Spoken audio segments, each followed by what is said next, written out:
There we go. All right. So thank you so much. And Lisa, I'll let you have the floor.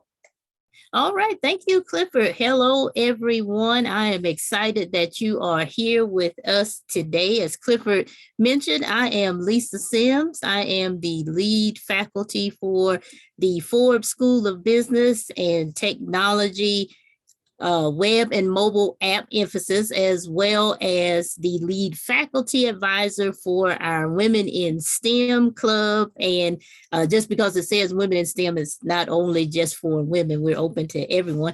And so I'm also a part of the Honors Advisory Board, and I'm just excited to be before you today to talk about pandemic-produced professions. Try not to say that fast, but that's what it is. And so this is going to be a very enlightening discussion. And I do encourage your participation. And if you have questions, feel free to put them in the chat, or if you want to unmute yourself, that's fine as well. But we're just going to talk about what has happened over these past 2 years that we have been in this pandemic and what has come out of it, particularly when we talk about professions. And you may have thought about it, and I know I have thought about it as we have been in this pandemic. And I just want to kind of present some of the things that I have seen as a result of the pandemic. And so when you hear pandemic-produced professions, which professions immediately come to your mind? You can enter this in the chat. I just want to kind of get an idea to see if you've even thought about what professions were created due to the pandemic. Let's see, supply chain, yes. We experience that every time we go to the grocery store. Online education, yes, Ryan, I definitely agree with online education. Virtual trainers, yes. The need for tech support, yes, Mark, definitely. Okay, so we've got quite a few. And so those are some of the ones that have immediately come to our mind. And I'm going to talk about some that may not have actually come to your mind. And so what has happened, and you have seen it as well as I have, if you have been on social media or if you even look at the news, you have seen everyone talking about the Great Resignation. That's where when the pandemic started, a lot of people, they had to resign from their jobs due to they didn't have childcare support, or the workload was just so great that they could not manage it, and they were trying to work and virtual school their children. So there was just an abundance of obstacles that were in their way. And so with all that pressure, they ended up having to resign for whatever reason. And then also on top of the Great Resignation, now we have seen what's being called the Great Reshuffle. And as of the pandemic, people have really started to reevaluate their lives and say, hey, wait a minute now. I enjoyed being able to work remotely for those that had that opportunity to work remotely. And now it looks like many of us will have to go back into offices. I know my husband will have to go back into his office after he's been working remotely for 2 years. So now a lot of juggling has to happen. And a lot of people enjoyed that flexibility and that freedom of working from home. So now people are saying, hey, wait a minute. I want to find something that still gives me that flexibility and that allows me to enjoy life. So now people are switching careers to find those careers that work with their lives and supports their values. And so we're seeing, so we've got the Great Resignation and the Great Reshuffling all going on at the same time. And so in the midst of this, I want us to keep in mind this quote by Song Chu. And if you have not read the book, The Art of War, I would highly encourage you to read it. But this quote came to my mind. And in the midst of chaos, and that's basically what the pandemic has felt like, has felt like chaos. But in the midst of that chaos, there is also opportunity. And with this pandemic, we have seen there are opportunities that have abounded themselves, and particularly when it comes to careers. And so, being an entrepreneur myself, one of the professions that has been produced from the pandemic is that more than ever, you are seeing people stepping out and becoming entrepreneurs. You've seen it just like I have. People are either starting a baking business or some kind of business that gives them that freedom and flexibility that they are looking for. And others have become entrepreneurs out of need. Many people lost their jobs that they had once the pandemic started. So they had to figure out a way as to how they were going to provide for themselves and their families. So they dug deep and they were like, hey, I'm going to do this entrepreneurial thing. Some had experience, some didn't. And I enjoy seeing the stories of those that have started from nothing and have persevered. And so entrepreneurs are always going to be needed, and they are the heart of our country for our, from small businesses. And I try to support small businesses as much as I can. And that may be you. You may have an entrepreneurial bug that you have been thinking about and just have not decided to act upon. And so if that's you, I would say, hey, continue to develop that. Don't sit on that. There's free resources that are available. There's free trainings. You can always visit score.org. They have weekly webinars that you can attend and always learn something. And that's one of the things too. You have to always be learning something new every day. And so from entrepreneurs, we see that there are smart home designers and managers. And this particular profession came about because why? Many people were working from home. We have turned our homes into offices. And so we want to be comfortable while we're working from home. And many of us have at least one smart device in our homes. And so these devices, I have a Ring doorbell. We have an Amazon Echo. Many of you may have Alexa as well. But all of these devices that we have in our homes help us to be more efficient. Even Samsung has a refrigerator that basically will let you know when you have run out of milk, so that it can create a list for you. Now, think of the time savings. Now, with that time saving, there's a cost. This refrigerator is like anywhere from $3,000 to $5,000 or something like that. But it's a very expensive refrigerator. So in the meantime, I'm just going to look and see what I don't have and just continue to make my list. But the point is that these professions have come about because of the pandemic. And you can also learn how to be certified in configuring these mobile devices, because a lot of people don't know and they want to make sure that they are secure. And so there's more to it than just, okay, I'm going to plug it up and it's going to do what it's going to do. No, there's some steps that need to be involved to make sure. And so this profession came about, as I said, as we've been spending more and more time working from home, we are developing our homes to make them even smarter so that we can work smarter and not harder. And another profession that has come about is contactless service. And now I use this a lot during the pandemic and still do. And so what this is, you don't have to come in contact with anybody. DoorDash has become my friend on those days when I'm just swamped and I can't cook dinner, but I can use my cell phone to order something for dinner. And I pay for it on my mobile device. They come, they leave it on the porch. I get it off the porch. I don't have to interact with them. They don't have to interact with me. Same thing with groceries.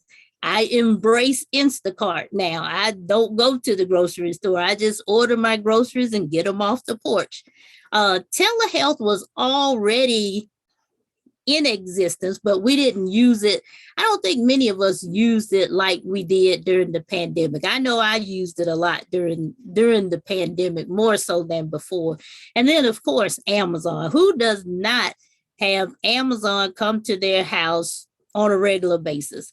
I know in my neighborhood, I'm probably the house that Amazon probably visits the most because I do a lot of subscriptions and kind of put things on automatic so that I don't have to worry about it. But all of these are things that are contactless, and they require people to be able to develop those. And so if you have a technical aptitude or you want to get into mobile app development, and the same goes with the vending machines. Who would have thought?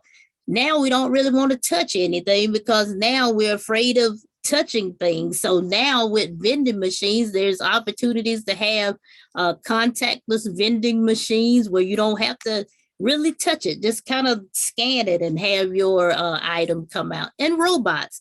Who would have thought that robots would be used in restaurants to bring your food to you due to the fact that the pandemic produced a worker shortage and workers could not be found. So robots were used to bring food to tables. And I've also seen videos where robots are being used within hotels to actually bring the food to the guest rooms. So all of these are ways and methods that have been used during the pandemic that weren't really there before. Well, some of them were there, but many of them, like the robots for restaurants and hotels, they weren't really used. So this has been a profession, particularly more of the advancement on the mobile side as well as the robotic side that the pandemic has actually brought about. XR immersion counselor. And I know you're probably saying, what in the world is that? I said the same thing when I put it up here, but we all know what it is. It's extended reality, virtual reality, augmented reality, mixed reality. Who doesn't have an Oculus Quest? I've got, see, Mark has his, I've got one. Who doesn't, it's like, who doesn't have one? And these things they are going to revolutionize everything that we're doing, from education, entertainment, retail. Different brands are getting into it because they want to provide their customers with that experience that only can be brought about via virtual reality, and even in healthcare. So this is an area, if you are tech savvy or you want to be tech savvy, this is an area that you would definitely want to consider. And then also, it's not that the virtual reality wasn't around. It was, but during the pandemic, as we were confined and really in our homes and children couldn't really go to school and everything, we had to start thinking outside of the box as to how can we still have some kind of experience and have that socialization, even if it's in a virtual world. And so virtual reality is a way to do that. And I see it as one of those things that's going to be a game changer, and particularly, and you may not even think about it, but those with special needs. I have a son with special needs, so I'm learning how to program using Unity so that I can use this Oculus Quest to help him. So there's different ways that this technology can be used. And so just, all it takes is just thinking outside of the box.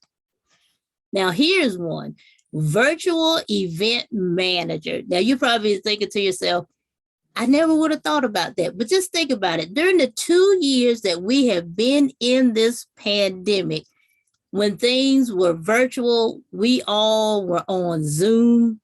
We had to learn how to use Zoom to levels that we've never used it before. And people who had in-person events had to learn how to present in a virtual world. And so this is an area that is going to continue to grow. This is a profession that is going to continue to grow because there's still going to be the need, even for hybrid events. That's where people are in person as well as virtual. And so there are so many other virtual platforms that are being used besides Zoom. There's StreamYard, and then there's a new one, StreamReel, there's Hopin, there's Run the World. There's so many different virtual event platforms that are being used, and people are looking for individuals that know how to use these platforms to put on a virtual event that somewhat, you can't replace an in-person event, but with a virtual event, you can come pretty close. And so those are the people that companies are looking for, because there's always going to be that need to be in a virtual space. And so that particular profession came about as well. And then, of course, we all know different remote careers in different industries. My husband is in accounting, so he's a assistant controller, so he's able to work remotely. And so we've got online education, we have social media managers. So even though those careers were available before the pandemic, but now it's more so there are more remote careers that are available in different industries. So now it's, you don't have to be in traffic. I know I used to spend anywhere from up to an hour and a half to 2 hours stuck in traffic when I was in corporate America doing consulting. And I used to be sitting on the highway, and it was just, it was frustrating because, number one, I would leave the house when it was dark and I would get back home and it'd be dark. So that I've wasted 4 hours of my day, and I've shortened my life because I'm dealing with people on the highway who are impatient, want to cut in and out. And so remote careers just gives us that flexibility that we are looking for to be able to manage our families and our lives and just kind of have somewhat of a work-life balance. And I know we all want that. Nobody wants to be stuck in traffic. I gave that up a long time ago and hadn't looked back. And so I'm appreciative of being able to work remotely. But, these are some of the professions that have come about that I want you to think about. Now, here is a interesting slide here. And I got this information off of a website called Better Up. And so as I was presenting these professions to you, in your mind, you were probably asking yourself, well, what kind of skills do I need to be able to kind of get some of these pandemic produced professions? Well, I'm glad you asked. And so I came up with this slide to kind of let you see where you should or possibly need to focus your area of expertise. Now, on the technical side, we've got all these different things. As I mentioned, you see the mobile app development and the healthcare software development, all of those. Now, we always focus on the technical skills, but here's some soft skills over here on the right that I want us to really look at. Adaptability and resilience. You got to be able to be flexible and adjust. I think that's one of the things I've learned from being a consultant. You got to be able to adapt and turn on a dime, and the pandemic showed us you got to learn how to pivot as well. And then empathy, you got to be able to empathize with people. Leadership that's that is a big one. A lot of people think you have to have a particular title or position to be in leadership. No, all of us are in some type of leadership role, whether we know it or not. And communication and listening skills, oh, these are a must.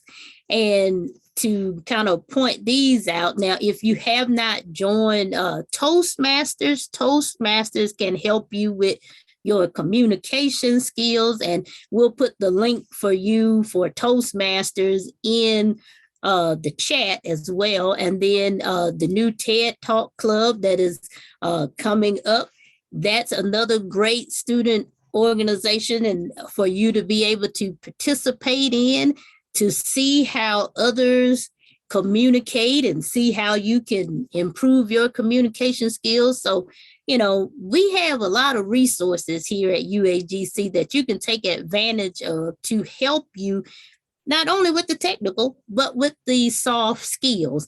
And so I just wanted to put this up here so that you would know where you need to kind of, if you're kind of lacking, where you can get those skills. And then I also want to let you know too, for the technical skills. Now, if you have not used LinkedIn Learning, I would highly recommend you use that as well. And then that's another Udemy, that's another one, Udemy, and I'll put that in the chat as well. And so you always have to be learning. I'm a constant learner. I read all the time. And I also take advantage of social media when I follow different people who are talking about different things. Now I'm in a master class with Les Brown, who is a motivational speaker and tells you to live your dreams and shows you how to go about doing that. So I'm learning how to be a great speaker and go after my dreams. So, invest in yourself. So you're doing good by being here at UAGC, but just take it a little bit further, podcast, whatever it is to help you get those skills that you need. And so here we have I'm going to add a couple of more post-pandemic skills. Flexibility. You got to be flexible. Can't be rigid. You got to be able to roll with the punches. As I said, you got to be technical.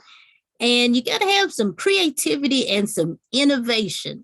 Now, during the pandemic, we all became creative in different ways that we had to do things. Some of us have never been in a pandemic. And so we had to figure out some creative and innovative things to do. Many of us had virtual birthday parties. We had Thanksgiving over Zoom, just things of this nature. I know during the pandemic, I saw an opportunity to write a book on online learning. I was like, well, hey, let me take advantage of this opportunity while it presents itself. So I wrote a book during the pandemic. And so then also you have to have some critical thinking skills. You got to be able to look at a problem and turn it into a solution. And sometimes that's not easy, but you just have to break it down into its smallest part. But you got to be able to think critically. And so these are some additional skills that I would also recommend as well. And so as I wrap up, I just want to leave you with this quote from Mahatma Gandhi. The future depends on what you do today. And that is so true. What you do today and every day, I would say, shapes your future. If you do nothing today, well, that's kind of shaping your future in some kind of way.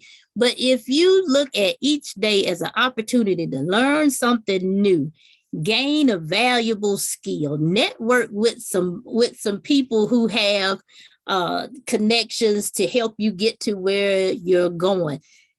I use LinkedIn to network and connect with people all the time. So I would encourage you to do that. But the point is, you have to do something every day that's going to help you with the future that you want.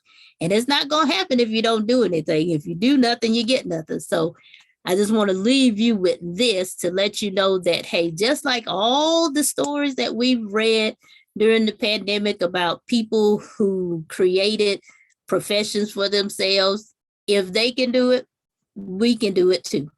And so I'm going to open it up for anyone that has questions. I'm going to stop my share here. And if anyone has any questions, and I'm going to look in the chat to see if I missed anything. Oh, and I missed quite a few things in the chat here. But if you have a question, unmute yourself or put it in the chat and I'll address it once I see it. Or if you have any comments, feel free to unmute yourself and say those as well.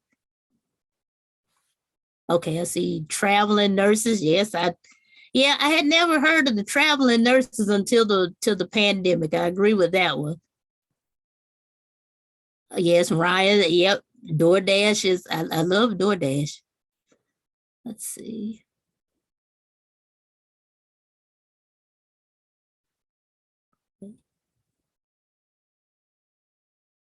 Japan. Okay, I'm going to do some research on that, Mark, about the Japan has an interesting vending machine.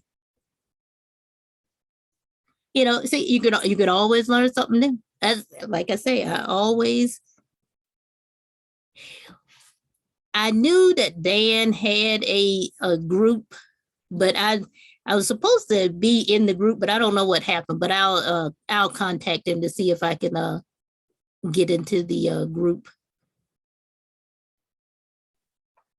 Hi, Lisa. I have something to share. Okay, go ahead, Stephanie. One of the research studies that I looked at not too long ago said something about how productivity has increased for companies who allow their employees to work from home. And when I thought about my personal experience, I would have to agree, because I get up and I don't have to spend an hour getting ready or 30 minutes driving to work. And I just walk into my office, turn on my computer and start working. And this is my challenge, is, stopping at 8 hours and then driving home. So I feel like I do put in more hours each day because of that. So I guess that's one of the upsides to the pandemic, but also a positive for companies in terms of productivity. I would agree. I really do. And, and you have to think about it as well. When gas prices skyrocketed, hey, we, of course, we still drive, but just think about if we had to, for those of us that work remotely, if we had to actually fill up every week. Now, I drive a small car, so it wouldn't hurt. It would hurt, but it wouldn't hurt as bad as people that drive, trucks and bigger cars, but that's another expense. And then when I was a consultant, I had to, dress up every day. So, I had a dry cleaning bill. Now, I have a dry cleaning bill, but not like I did. And so also with my kids and everything, I don't have to rush to get them because I have that flexibility. So, and then also with mobile devices, we are able to be available. So I know I get calls and I'm responsive, and I'll let people know. It's like, hey, if you text me, you'll get a faster response than if you call me. And so, but being able to work remotely you do get more, we do put in more hours, but it works itself out, because at least, like I said, I don't miss sitting in traffic. I really don't. And I suspect, go ahead. Lisa, by the way, that was fantastic talk. Thank you so much. I suspect that there's some ripple effect in the real estate world as more and more people are starting to relocate to where they really want to live. Those people that are really interested in hiking, for instance, might choose. Now it's suddenly possible to live in a small town or live in a remote community. As long as there's internet, there's a huge possibility for being able to live anywhere in the world or that you want. Oh, I definitely agree with that. I've been watching, I forgot the name of it, but it's an RV series. And so I think my husband is almost there, but we want to get an RV. And I was like, look, if we could get an RV, look, we can travel the world. We can teach our two sons about, we not just read about history. We can go and see it, and we can still be working from the RV. So, there's as long as you have internet. But it just opens up a whole nother world when you can be able to work from anywhere. I see. Anyone else have any thoughts they'd like to communicate or share? Anyone out there who's thinking of harnessing this new surge? Any thoughts you have on ways you might take advantage of this surge in new opportunities in your own future?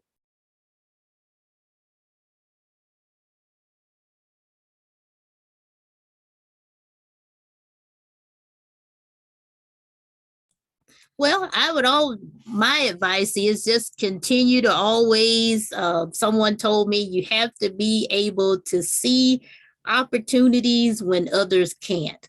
So just learn how to pay attention to what the market is doing, what you see going on around you, what pain points people are experiencing, and see if you have a solution to that problem.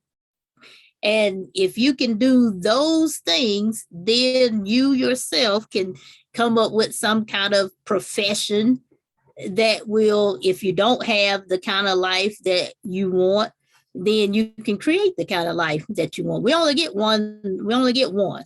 And so I always tell people, live it the best way that you can, because this is not a dress rehearsal. This is it. And so you don't want to, there's a lot of people in the cemeteries that didn't live their dreams and wish they had, and they thought they had another day to do that. And unfortunately, some of them didn't.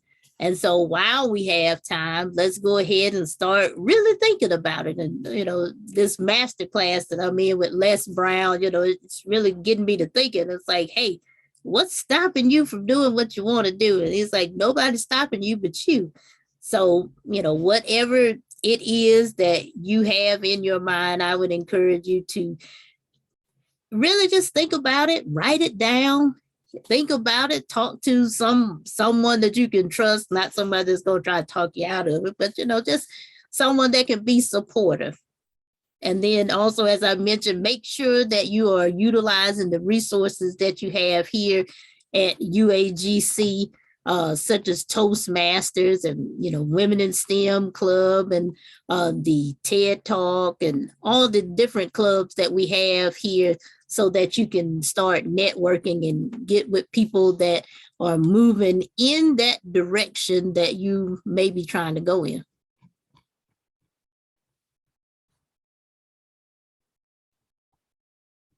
All right. Any last thoughts? I want to honor everyone's time. I know everybody's kind of busy, and while we're waiting and seeing, I'm just posting a couple links in the chat. The first one I posted is for those of you in the honors program who are planning to document this hour presentation today. There's the link to the page for documenting it. If you have any questions on that, feel free to let me know. And I'm also posting, for those of you that do not have it yet, the registration link for the TED Club event tonight. And that is going to be this evening at, oh gosh, I should know, I believe it's 7 Eastern. Yes, 7 Eastern, 4 to 5 Pacific. So maybe we'll see some of you there as well.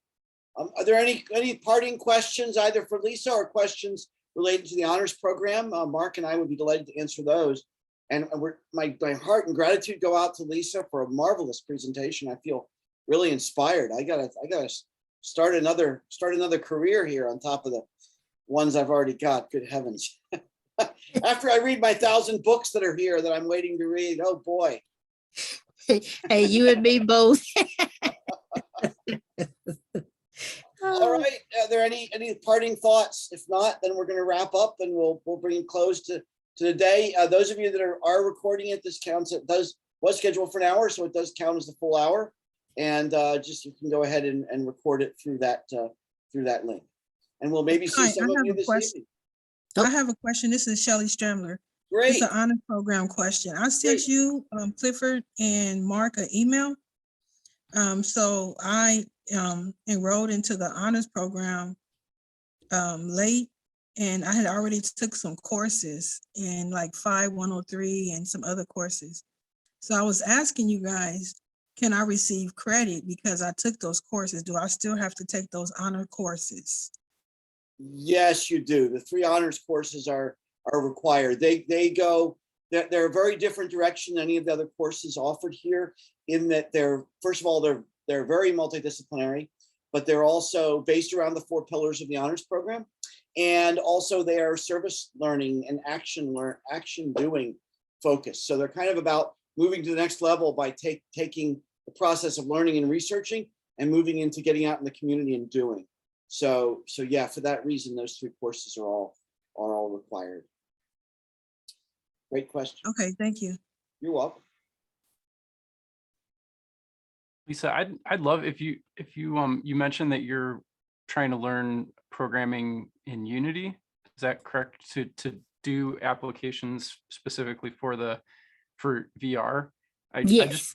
I just be curious if you have any more elaboration on that, just like because it's something that I'm really interested in. Well, I got into it because I have a 9-year-old son that's on the autism spectrum. And so I want to, they say kids on the spectrum are in their own world. So I was like, well, let me give you an Oculus Quest and I will put you in a world. And so I'm learning how to, first of all, I want to start off with a game. And that's kind of my first thought, start him with gaming because he does have some motor issues. And so if I can get him to be able to interact with the game. And so I'm just trying to learn how to create a game, first of all, and then I'm going to build upon that based on some skills that I think he needs to know. And so I found a good course on LinkedIn Learning. And so it's been very beneficial, walks you through kind of step by step. So, I'm still learning, but I think it's really going to be a game changer, particularly for people with special needs, because then that way, a lot of times you kind of model the behavior that you want them to do outside in the community, and then sometimes you run into challenges with that. But if you can channel that same environment in a virtual reality, I think is going to really, really help him. So he's my motivation for learning Unity. Wow, that's great. Yeah, I'd love to check in with you periodically and see how that's going. So yeah, I'll keep you posted and everything, and I'm gonna, I'm documenting as I go and everything, because first step for him is getting him to keep on the Oculus Quest, and once we get past that, I think we're gonna roll along. Great, awesome. Yeah. All right, everybody. And if I'll give everybody one more chance. If anyone has any questions, if not, we'll go ahead and wrap it up. I do have another question. This is Shelley. Okay. So I was wondering, how did you find a distributor to release your book? How did you research that?